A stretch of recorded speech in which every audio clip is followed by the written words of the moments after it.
वंदे मातरम, वंदे मातरम, वंदे मातरम। ये साल बहुत विशेष है क्योंकि 150वीं जयंती जहां हम सरदार पटेल जी की मना रहे हैं, बिरसा मुंडा जी की मना रहे हैं, वहीं वंदे मातरम एट 150। और मैं आभारी हूं माननीय स्पीकर महोदय का कि जिन्होंने इस पर चर्चा रखी। आभारी हूं अपने दल का और अपने नेता आदरणीय नरेंद्र मोदी जी का जिन्होंने मुझे इस अवसर पर बोलने का मौका दिया। और सबसे प्रसन्नता की बात यह है कि वंदे मातरम पर चर्चा की शुरुआत भी किसी और ने नहीं, देश के यशस्वी प्रधानमंत्री नरेंद्र मोदी जी ने स्वयं की है। एक समय वो था जब शताब्दी वर्ष वंदे मातरम का था, उस समय आपातकाल लगाकर देश को अंधकार में डुबाने का काम और देश के संविधान को तार तार करने का काम उस समय की प्रधानमंत्री इंदिरा गांधी जी ने किया था। उस समय तो चर्चा भी नहीं हो पाई थी। आज स्वयं प्रधानमंत्री जी ने अपने भाषण में देश की जनता के सामने वंदे मातरम का इतिहास और इसके सांस्कृतिक महत्व को देश के सामने रखा है। मैं यही कहूंगा, एक तरह से आने वाली पीढ़ियों के लिए वो एक बहुत बड़ा डॉक्यूमेंट, एक प्रेरणादायक बनेगा, एक ऐसा दस्तावेज जिस पर 150 साल पुरानी जितनी हमारी घटनाएं घटी, कैसे वंदे मातरम ने देश को एकजुट करके रखा। और वंदे मातरम, माननीय सभापति जी, केवल एक गीत नहीं, ये महामंत्र है।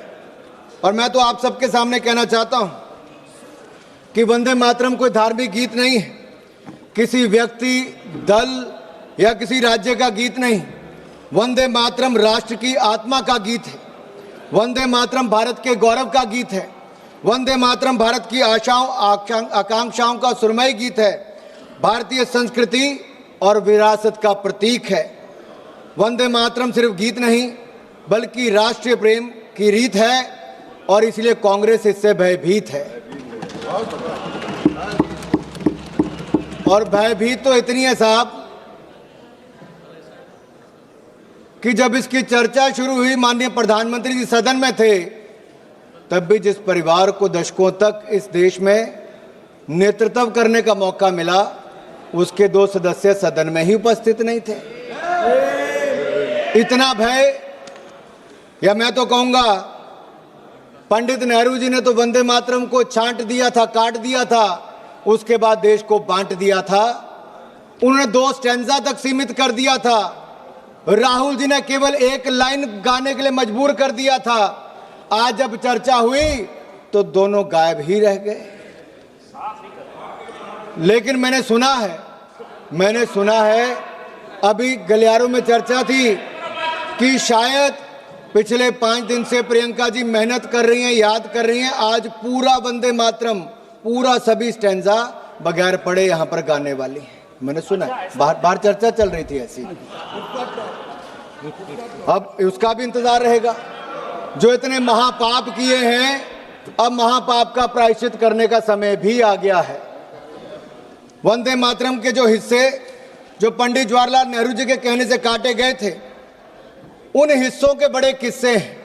राहुल जी होते तो जरूर सुनाते हैं उनको। उन हिस्सों में मां दुर्गा की स्तुति थी, शक्ति की आराधना थी, और इन हिस्सों को हटाना भारत की आत्मा को चीरने जैसा था। माननीय सभापति जी, वंदे मातरम का संक्षिप्त इतिहास पर मैं कुछ कहना चाहूंगा। 7 नवंबर 1875 के दिन भारत माता के महान सपूत, संत, साधक, साहित्यकार बंकिम चंद्र चट्टोपाध्याय जी ने इसकी रचना की। और यह शुभ दिन कार्तिक शुक्ल नवमी था, अक्षय नवमी था। और शायद यही कारण भी है कि आज भी ये वंदे मातरम कोई कविता नहीं, भारत माता और इस महान भारत भूमि का एक समर्पित महामंत्र है और आगे आने वाले दशकों तक रहेगा। वंदे मातरम उतना ही पवित्र है जितनी वेद की ऋचाएं हैं। वंदे मातरम उतना ही पाक है जितनी कुरान की आयतें हैं। वंदे मातरम उतना ही होली है जितने बाइबल के वर्स हैं। वंदे मातरम बंकिम चंद्र चटर्जी के कालजयी उपन्यास आनंद मठ का एक अभिन्न अंग है, एक भाग है। आनंद मठ केवल एक उपन्यास नहीं, बल्कि एक ऐतिहासिक चेतना का दस्तावेज है। अनडिवाइडेड बंगाल की लड़ाई लड़ने वाले ऐसे जो लोग जो ईस्ट इंडिया कंपनी और स्थानीय सामंती नवाबों के अत्याचारों और शोषणों के खिलाफ लड़ते थे, उन महान सेनानियों के संघर्ष का महामंत्र था वंदे मातरम। वंदे मातरम आज भी उतनी ऊर्जा का संचार करता है।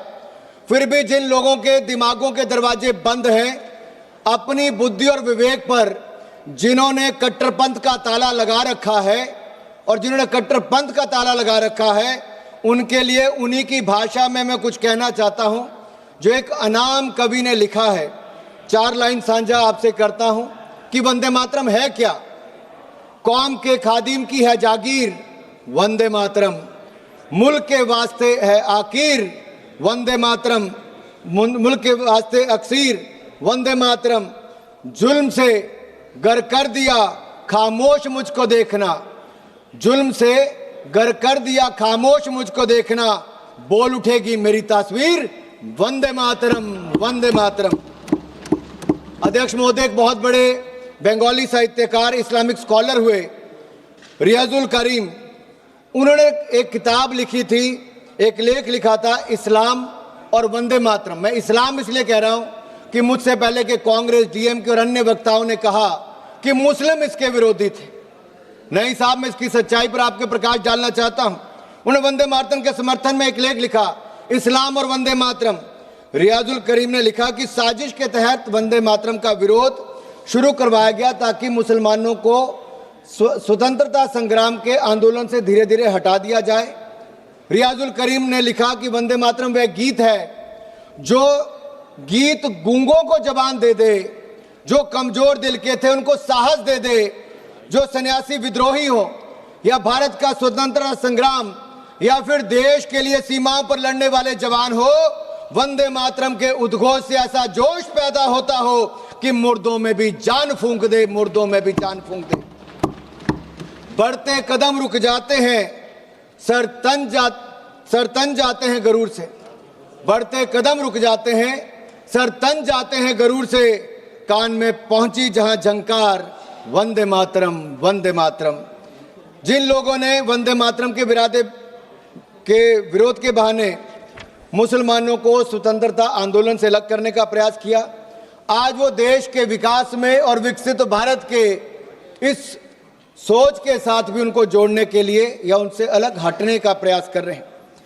माननीय सभापति जी, वंदे मातरम राष्ट्रभक्तों के लिए, वंदे मातरम हम राष्ट्रभक्तों के लिए एनर्जी है और कुछ लोगों को इससे एलर्जी है। अब एलर्जी वालों को तो हम कुछ कर नहीं सकते, लेकिन 150वीं जयंती पर मैं इतना जरूर कहूंगा कि अंग्रेजों को तो वंदे भारत से दिक्कत थी, जिन्ना को वंदे भारत से दिक्कत थी। अंग्रेजों को वंदे मातरम से दिक्कत थी, अंग्रेजों को वंदे मातरम से दिक्कत थी, जिन्ना को वंदे मातरम से दिक्कत थी, जिन्ना के मुन्ना को भी वंदे मातरम से दिक्कत है। अध्यक्ष जी, मैं बड़ा स्पष्ट कह रहा हूं, इसमें आपको क्या सर, माणिकम टैगोर जी को क्यों ऐसा लगता है? मैंने इतने कहा कि जिन्ना को वंदे मातरम से दिक्कत थी, अंग्रेजों को वंदे मातरम से दिक्कत थी और जिन्ना के मुन्ना को भी वंदे मातरम से दिक्कत है। जिनमें वंदे मातरम सुनकर ऊर्जा का संचार नहीं होता, जिनमें वंदे मातरम सुनकर ऊर्जा का संचार नहीं होता, या तो वो कांग्रेसी है, कम्युनिस्ट है या लीगी सोच के समर्थक हैं। और मैं कहना चाहता हूं, कांग्रेस का समर्थक मुस्लिम लीग कर रही है, इंडियन मुस्लिम लीग कर रही कि नहीं कर रही है, और उसके समर्थन के बिना राहुल जी और प्रियंका जी शायद चुनकर भी नहीं आ पाते, इसलिए उनका समर्थन लेने की जरूरत पड़ रही है। माननीय अध्यक्ष जी, जिनको वंदे मातरम से दिक्कत है, मैं उनका इतना ही कहूंगा कि Vande Mataram is the most sacred mantra of our freedom. It is the war cry of our independence that no force on earth can silence. It is the lifeblood of our national strength and spirit. Vande Mataram is uncompromising, unsilenced and unshaken. These twin words, Vande Mataram, has no beginning, no end. They are eternal and immortal. अध्यक्ष महोदय, वंदे मातरम का जहां एक और हम आज 150वां साल मना रहे हैं, वहां कुछ लोगों के पास इस महापाप का प्रायश्चित करने का अवसर भी है, लेकिन रेडिकल कम्युनिज्म और लीगी मानसिकता के साथ जुड़े लोग शायद इस पर सुधार ना करें, क्योंकि वंदे मातरम को उन्होंने आधार बनाया था पॉलिटिक्स ऑफ अपीसमेंट का, तुष्टिकरण की राजनीति का। उस समय वोट बैंक की राजनीति उनको भविष्य में भी दिख रही थी और आज भी दिखती है। इसलिए बांटो और राज करो की नीति तो अंग्रेजों की थी, लेकिन इनकी नीति काटो, छांटो, विवाद खड़ा करो और फिर जड़ से ही खत्म कर दो। इन्होंने वंदे मातरम के साथ भी वैसा किया और देश के भी दो टुकड़े करने का काम नेहरू जी की सोच के कारण उस समय हुआ था। ये कहते हैं, सोनिया जी ने एक बार कहा कि नेहरू जी को बदनाम करने का काम करते हैं। मैं बड़ी गंभीरता से कहता हूं सर, हम लोग जवाहरलाल नेहरू जी को बदनाम नहीं कर रहे, मैं तो देश के सामने सच रख रहा हूं। हम तो देश के सामने सच रख रहे हैं सर, और सच्चाई यही है कि जब वंदे मातरम को काट छाट दिया गया तब ओमकार ठाकुर जी हो, पुलस्कर जी हो, उन्होंने कहा कि हम कटा छटा वंदे मातरम नहीं गाएंगे, हम पूरा का पूरा गाएंगे, जिसको विरोध करना है करें।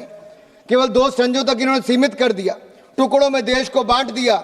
उस समय जिन्ना को खुश करने का काम किया, आज जिन्ना के मुन्ना को खुश करने का काम कर रहे हैं। मैं माननीय सभापति जी, 27 जुलाई 2018 को कांग्रेस की एक बड़ी रैली बंतवाल में दक्षिण कन्नड़ में हो रही थी। राहुल जी ने मंच से कहा, सिंग ओनली वन लाइन, सिंग ओनली वन लाइन। अरे राहुल जी ने 2 स्टंजे तक कर दिया, नेहरू जी ने 2 स्टंजे तक कर दिया, राहुल जी 1 लाइन तक सीमित कर रहे हैं। और यही नहीं, मुझे नहीं पता सर कि आखिरकार ये इतना विरोध इसका क्यों करते हैं और इसका मूल कारण क्या है सर। ये लोग जब अपनी सत्ता में भी वंदे मातरम पर माननीय सभापति जी, माननीय अध्यक्ष जी, वंदे मातरम एक समय मैं सिर्फ सच्चाई मंच पे ला रहा हूं। यूपीए की सरकार 2006 में थी, उस समय कहा गया कि सभी शैक्षणिक संस्थानों में वंदे मातरम गाया जाएगा, लेकिन कहीं ना कहीं कट्टरवादियों ने, जिन्नावादी सोच वालों ने इतना दबाव बनाया कि उस समय की चेयरपर्सन, यूपीए चेयरपर्सन ने कहा कि नहीं, इसको आप अनिवार्य मत करिए, इसको स्वैच्छिक कर दीजिए। मेरा सवाल यह है, क्या वंदे मातरम अनिच्छा या इच्छा का विषय हो सकता है? वंदे मातरम गीत इच्छा या अनिच्छा का विषय नहीं हो सकता। वंदे मातरम तो हमें मातृभूमि के सामने सर झुकाने से, भारत माता को नमन करने से किसी की धार्मिक भावना को कोई आहत नहीं होती है सर। अध्यक्ष महोदय, जो लोग अमेरिकन डेमोक्रेसी की बात करते हैं और सेक्युलरिज्म की बात करते हैं, मैं इतना ही कह देना चाहता हूं, यूनाइटेड स्टेट्स में प्लेज ऑफ एलिजियंस में जिसका एक फ्रेज है, वन नेशन अंडर गॉड, ये अमेरिका के स्कूलों में बच्चों को रोज इस पाठ को पढ़ाते हैं, लेकिन हमारे यहाँ पर वंदे मातरम गाने पर विरोध करते हैं। मध्य प्रदेश में जब इनकी सरकार थी तो मध्य प्रदेश के सेक्रेटरीट में कहा गया, यहाँ से राहुल जी समय देखते, कहा गया कि मध्य प्रदेश के सेक्रेटरीट में वंदे मातरम धुन नहीं बजनी चाहिए। ये बार बार वंदे मातरम का विरोध क्यों होता है अध्यक्ष जी? और यही नहीं, क्या 2009 में वोट बैंक की राजनीति के लिए उस समय के होम मिनिस्टर पी चिदम्बरम जी देवबंद में जमाते उलमा हिंद के 30th जनरल सेशन में गए, और पी चिदम्बरम जी जिस सेशन में गए, वंदे मातरम के विरोध में रेजोल्यूशन वहां पर पास हुआ। कांग्रेस पार्टी को इसका जवाब देना चाहिए कि एक नहीं, एक के बाद दूसरा सबने किया। सर, बड़े मियां तो बड़े मियां, छोटे मियां, सुभान अल्लाह। 2019 में भोपाल सेंट्रल से कांग्रेस के एमएलए हुआ करते थे आरिफ मसूद, एक सार्वजनिक कार्यक्रम में उन्होंने कहा कि शरिया कानून के अंतर्गत वंदे मातरम बोलने से मना कर दिया। सर, मैं पूछना चाहता हूं, क्या वंदे मातरम के गान पर रोक लगाना चाहिए? और यही नहीं, समाजवादी पार्टी के सांसद शफीकुर रहमान बर्क, जिन्होंने वंदे मातरम को इस्लाम विरोधी कह दिया, महाराष्ट्र में समाजवादी पार्टी के विधायक अबू आजमी ने वंदे मातरम का विरोध किया। समाजवादी के एक विधायक रईस शेख भिवंडी से महाराष्ट्र में इसका विरोध करते हैं। समाजवादी पार्टी और कांग्रेस पार्टियों एक तरह से मिलकर वंदे मातरम का बार बार विरोध करते हैं। अखिलेश जी तो कह देते हैं बच्चों को अधिकार है कौन सा गाना सुनना है। सर, ये फिल्मी गीत नहीं है, ये लोरी नहीं है, ये राष्ट्र गीत है। ये राष्ट्रगीत है अखिलेश जी। आप आर्मी स्कूल में पढ़े होंगे, लेकिन आपको इतना पता नहीं कि वंदे मातरम और फिल्मी गीत में अंतर है भाई। माननीय अध्यक्ष महोदय, मैं खत्म कर रहा हूं, 3 मिनट में मेरा भाषण खत्म कर रहा हूं। आज भारत धूमिल पड़ चुके अपने स्वर्णिम अतीत को तलाश भी रहा है और अपने भविष्य को गढ़ भी रहा है। भारत के पूर्व प्रधानमंत्री आदरणीय अटल बिहारी वाजपेयी जी ने कहा था 19 मार्च 1973 को, सर मैं अटल जी को कोट कर रहा हूं और ध्यान से सुनिएगा। अटल जी ने कहा था, आई कोट, वंदे मातरम इस्लाम का विरोधी नहीं है। क्या इस्लाम को मानने वाले जब नमाज पढ़ते हैं तो इस देश की धरती पर, इस देश की पाक जमीन पर सिर नहीं टेकते, माथा नहीं झुकाते? ऐसे मुद्दों पर किसी को भी असहमत होने की इजाजत नहीं दी जा सकती। कल वो कहेंगे कि तिरंगा झंडा है, मगर हम तिरंगे के आगे झुकेंगे नहीं, क्योंकि हम अल्लाह के आगे झुकते हैं, तिरंगे के आगे झुकेंगे नहीं। हिंदुस्तान में रहने वालों को, हर आदमी को तिरंगे के सामने झुकना होगा, तिरंगे के सामने झुकना होगा। वंदे मातरम कहना होगा। वंदे मातरम भारत के राष्ट्रवाद का महामंत्र है। जब जब हम इस मंत्र को भूले हैं, हम कमजोर हुए।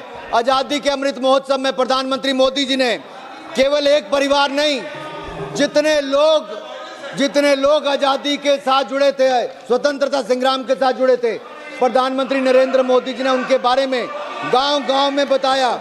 यही नहीं सर, ये लोग कहां से याद करेंगे वंदे मातरम को?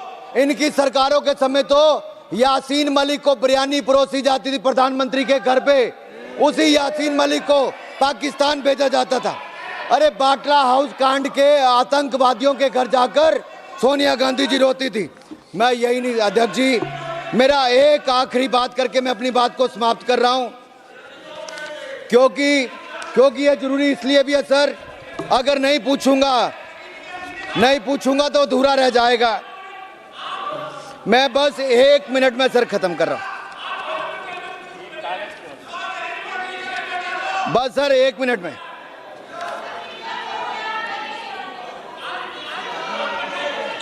नहीं ये लोग बहुत हल्ला कर रहे हैं सर।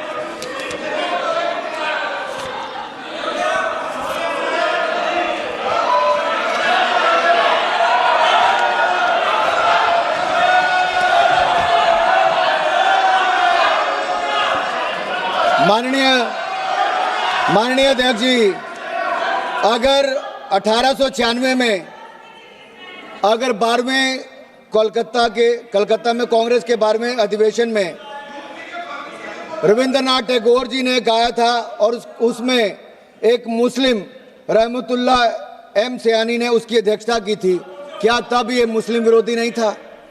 1905 में बंगाल के बारिसाल में चित्तरंजन गुहा जी ने वंदे मातरम के लिए अपना खून बहाया। 1907 में वंदे मातरम गाते गाते सुशील चंद्र सेन ने कोड़े की सजा झेली। 1908 में खुदीराम बोस ने वंदे मातरम गाते फांसी चढ़ ली। 1909 में मदनलाल ढींगरा ने वंदे मातरम बोल लंदन में फांसी से जूझ गए। 1927 में राम प्रसाद मिस्मिल ने वंदे मातरम बोलकर फांसी चढ़ गए। 1971 में कलकत्ता में जब दिनेश चंद्रगुप्त वंदे मातरम का उद्घोष किया तो पूरी जेल में सलाखे हिलाते हुए सर जब फांसी की सजा हुई सबने वंदे मातरम कहा।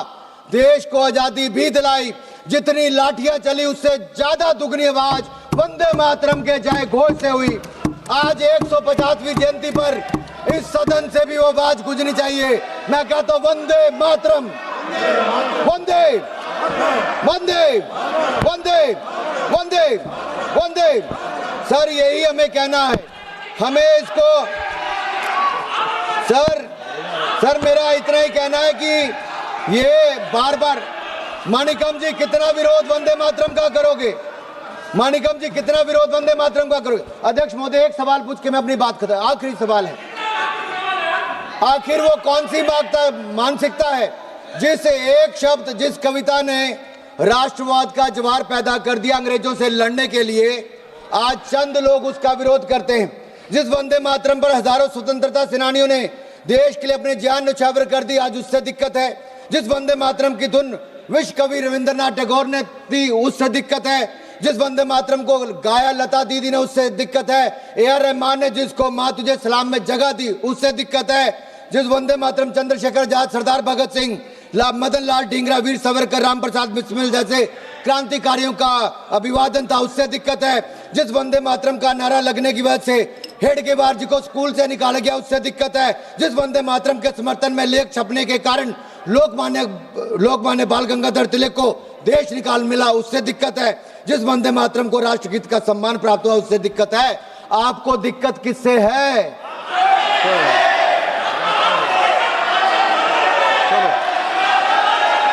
श्री राजेश अध्यक्ष जी, मुझे मेरा जवाब मिल गया है, मुझे मेरा जवाब मिल गया। इन्होंने कहा कि इनको दिक्कत हमसे है और मैंने पहले कहा था हमें वंदे मातरम से एनर्जी मिलती है, कुछ को वंदे मातरम से एलर्जी होती है राजेश और ये एलर्जी दिखती है। मैं एक बार फिर वंदे मातरम 150 पर आपने सदन में चर्चा करवाई, देश के सामने इतिहास और सच को लाने का अवसर दिया। माननीय प्रधानमंत्री जी ने देश के सामने के इतिहास को और वास्तविकता को रखा। कैसे वंदे मातरम गीत आज एक महामंत्र के रूप में 150 देशवासियों को इकट्ठा करता रहा। मैं माननीय प्रधानमंत्री जी को इसकी शुरुआत करने के लिए जहां एक और धन्यवाद देता हूं, साधुवाद देता हूं, वहीं आपका धन्यवाद करते हुए अपना स्थान लेता हूं। वंदे मातरम।